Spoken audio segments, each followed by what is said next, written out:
सम्यक या audio note कार्यक्रम में आप सभी का स्वागत है। आज हम आप जल संधियों के बारे में पढ़ने वाले हैं। जल संधियां प्रायः हमको आपको समुद्रों में प्राकृतिक रूप में देखने को मिलती हैं।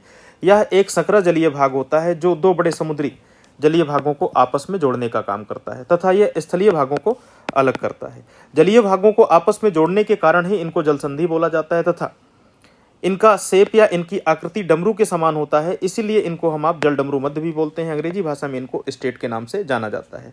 ऐसी ही कुछ प्रमुख जल संधियों में से एक है पाक जल संधि, जो भारत के तमिलनाडु को श्रीलंका से अलग करती है तथा बंगाल की खाड़ी को पाक की खाड़ी से जोड़ती है। यहाँ पर पाक शब्द मद्रास प्रांत में एक गवर्नर हुए रॉबर्ट पाक, उन्हीं के नाम पर आया हुआ है।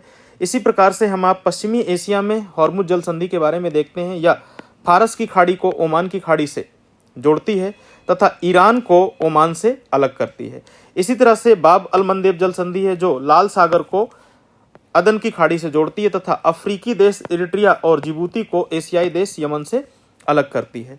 इसी तरह से दक्षिण पूर्व एशिया में मलक्का जल संधि है जो इंडोनेशिया के सुमात्रा द्वीप को मलेशिया के मलय प्रायद्वीप से अलग करती है तथा हिंद महासागर के अंडमान सागर को प्रशांत महासागर के दक्षिण चीन सागर से जोड़ती है। यह जल संधि दुनिया की सबसे लंबी जल संधि है जिसकी लंबाई लगभग 800 किलोमीटर है। इस तरह की आप कुछ प्रमुख जल संधियों को अपने एटलस में लोकेट कर सकते हैं, देख सकते हैं, और जब भी उनको देखें तो आप ये देखें कि वो किन जो जलीय भागों को आपस में जोड़ रही हैं और किन स्थलीय भागों को अलग कर रही हैं। Thank you.